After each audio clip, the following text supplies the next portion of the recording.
Assalamualaikum warahmatullahi wabarakatuh. Nama saya Rifda Yusria Andriani. Saya akan menjelaskan mengenai populasi dalam kesetimbangan genetik.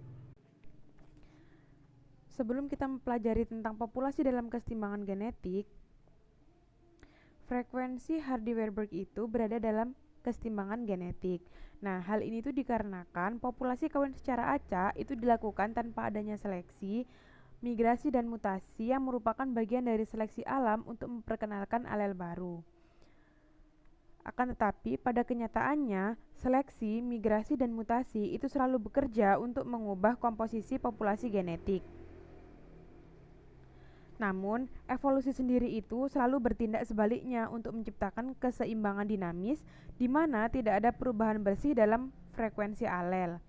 Nah, dalam keseimbangan dinamis sendiri itu, populasi cenderung berubah ke arah yang berlawanan untuk membawa populasi ke titik keseimbangan. Nah, untuk mekanisme evolusi yang bekerja melawan seleksi alam itu digunakan untuk mempertahankan keanekaragaman dalam kumpulan gen populasi. Hal ini penting karena keanekaragaman dalam populasi dapat memungkinkan beradaptasi dan bertahan hidup. Hal ini dikarenakan tidak ada lingkungan yang sepenuhnya stabil. Segala sesuatu terus berubah, sehingga jika suatu populasi tidak memiliki keanekaragaman genetik untuk berubah, maka ia akan punah. Sehingga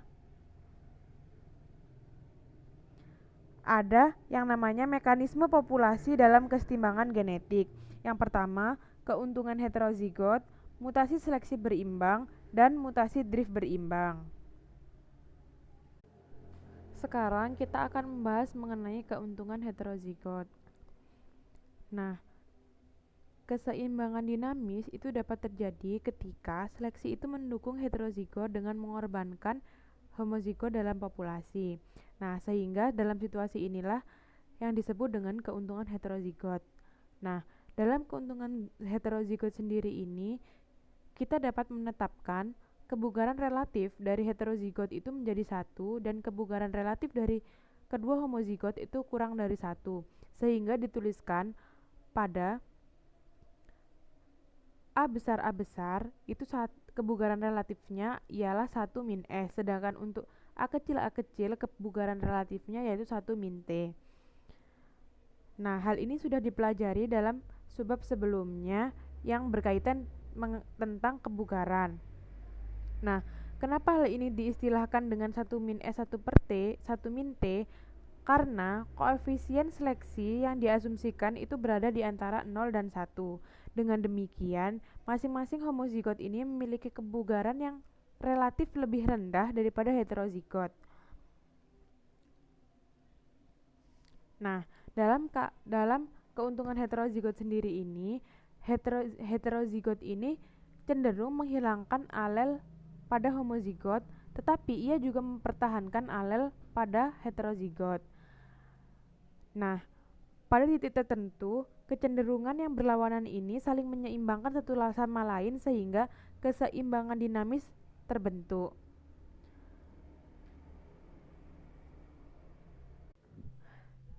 Nah, untuk menentukan frekuensi dari kedua alel pada saat titik kesetimbangan, kita harus mencari rata-rata kebugaran relatifnya. Nah, ketika kita mengetahui rata-rata kebugaran relatifnya, kemudian kita mencari frekuensi A pada generasi selanjutnya dengan cara menurunkan persamaan yang menggambarkan proses seleksi. Kemudian kita mencari perubahan frekuensi A-nya. Nah, pada saat kesetimbangan, frekuensi alel itu tidak berubah sehingga delta P-nya itu sama dengan 0. Nah, pada saat kesetimbangan kita didapatkan P sama dengan T per S plus T dan Q sama dengan S per S plus T.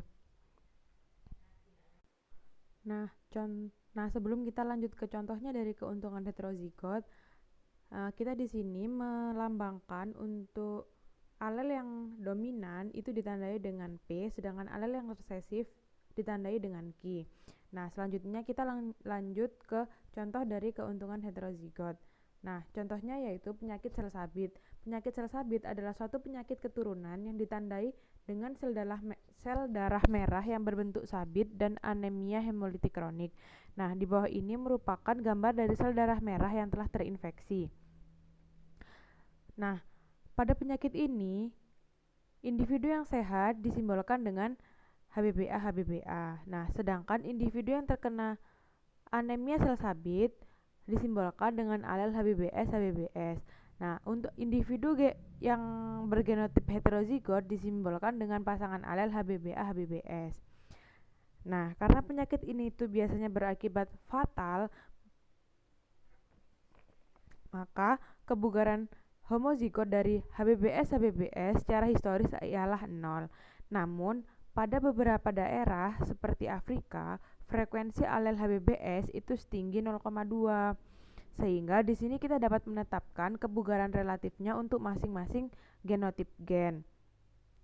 Untuk genotip yang homozigot, yang berarti ia memiliki kebugaran relatif kurang dari heterozigot sehingga diberi tanda 1-S dan 1-T.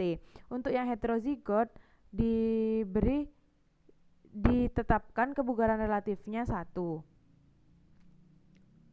Nah, kemudian kita dapat memperkirakan intensitas seleksi terhadap homozigot HBBA karena ia lebih rentan terhadap malaria. Nah, karena homozigot HBBA merupakan alel yang dominan, sehingga kita dapat mencari intensitas seleksinya menggunakan rumus P sama dengan T per S plus T. Nah, di sini P-nya kita mengasumsikan 0,1 dikarenakan itu merupakan nilai khas dari Afrika Barat. Kemudian di sini S-nya merupakan 1 karena homozigot HBBS-nya mati. Sehingga kita dapatkan intensitas seleksi pada homozigot HBBA ini senilai 0,11, yang berarti homozigot HBBA ini sekitar 11% lebih rentan daripada heterozigot HBBA. Nah, apabila intensitas seleksi homozigot HBBS dan HBBA ini jika dibandingkan dengan heterozigot akan menciptakan yang namanya polimorfisme seimbang.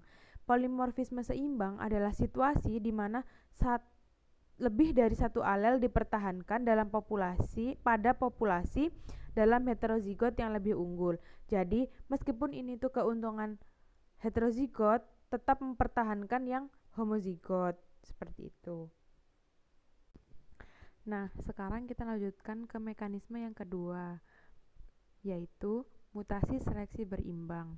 Keseimbangan dinamis juga akan tercipta ketika seleksi menghilangkan alel yang merusak yang dihasilkan oleh mutasi berulang. Contohnya, alel resesif A merupakan hasil mutasi dari alel A pada laju U, di mana U bernilai 3 kali 10⁻⁶ mutasi per generasi. Nah, meskipun laju ini sangat rendah, seiring berjalannya waktu, alel mutan akan terakumulasi dalam populasi.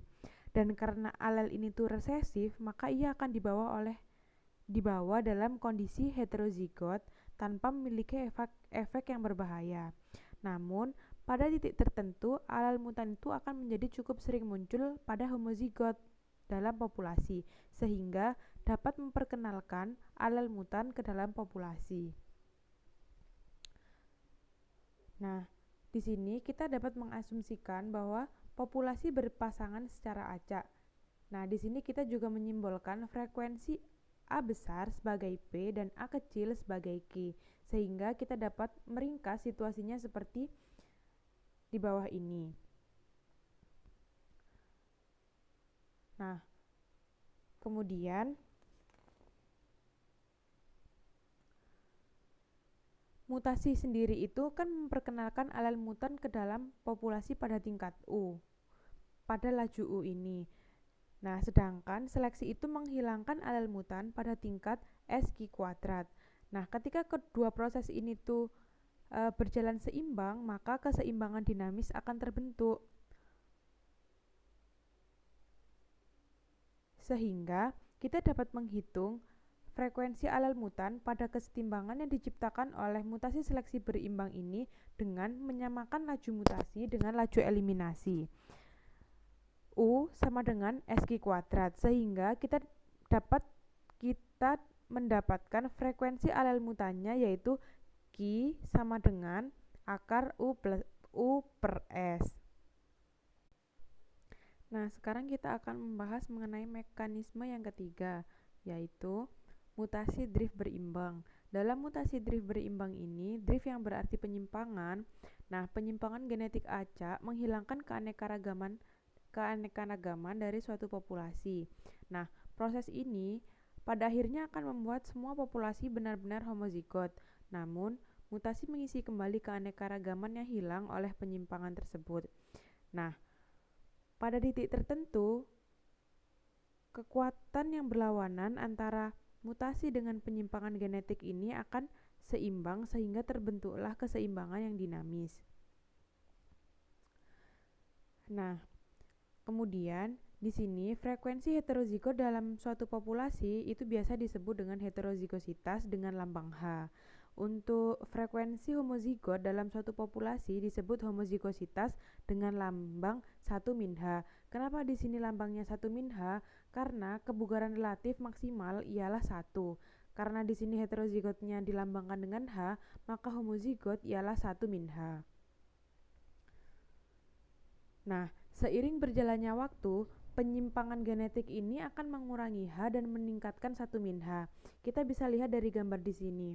Penyimpangan genetik ini dia akan memiliki arah panah yang menuju homozigositas, yang berarti ia akan meningkatkan homozigositas dan mengurangi heterozigositas. Sedangkan pada mutasi ia berlaku sebaliknya, yang mana panahnya mengarah ke heterozigositas, yang berarti ia akan meningkatkan heterozigositas dan mengurangi homozigositas. Nah, dalam populasi kawin secara acak ini, laju penyimpangan genetik itu akan menurun, yang berarti hanya itu sebanding dengan 1/2n kali H. Hal ini tuh dapat dilihat pada subbab sebelumnya. Kemudian untuk mutasinya itu akan meningkat, di mana hanya itu sebanding dengan frekuensi homozigot dalam populasi. Nah, karena ini merupakan frekuensi homozigot, maka kemungkinan salah satu dari dua alel dalam homozigot tersebut akan bermutasi menjadi alel yang berbeda, sehingga yang mulanya dia itu homozigot akan berubah menjadi heterozigot. Nah, kemungkinan laju mutasinya itu bernilai U untuk masing-masing dari dua alel dalam homozigot tersebut. Nah, karena yang mulanya homozigot dia akan menjadi heterozigot, maka kemungkinan total dari mutasinya itu akan berubah menjadi 2U. Oleh karena itu, laju mutasi yang meningkatkan H dalam populasi sama dengan 2U dikali 1 min H. Nah, kita dapat menghitung nilai kesetimbangan H ini dengan menyamakan laju mutasi yang meningkatkan H dengan penyimpangan genetik yang menurun. Sehingga 2U 1 min H sama dengan 1/2n kali H. Sehingga diperoleh juga kesetimbangan heterozigot pada titik mutasi drift berimbang, yaitu H sama dengan 4 dikali N dikali laju mutasi per 4 dikali N dikali laju mutasi plus 1. Nah,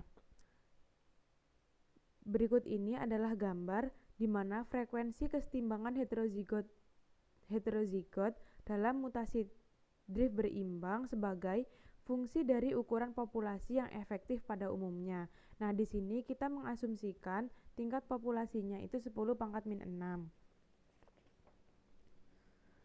Nah, karena kita mengasumsikan tingkat mutasinya 10⁻⁶, kita dapat menggambarkan kesetimbangan heterozigotnya. Nah, untuk N kurang dari 10.000 kurang dari 10.000, maka frekuensi kesetimbangan heterozigot pada populasi cukup rendah. Maka penyimpangan genetik lebih mendominasi daripada mutasi pada populasi kecil. Sedangkan untuk N sama dengan 1/U yang mana nilainya adalah 10 pangkat min 6 merupakan kebalikan dari laju mutasi yang mana frekuensi kesetimbangan heterozigotnya adalah 0,8. Nah, untuk nilai N yang lebih besar, maka frekuensi heterozigotnya itu meningkat untuk menuju nilai 1. Dengan demikian, pada populasi yang besar, mutasi itu lebih mendominasi daripada penyimpangan genetik.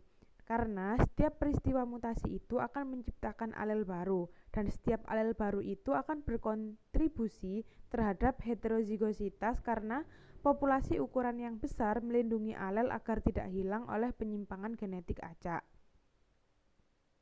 Dengan demikian, dapat diketahui bahwasanya dalam populasi kecil itu penyimpangan genetik lebih mendominasi daripada mutasi, sedangkan dalam populasi besar, mutasi itu lebih mendominasi daripada penyimpangan genetik.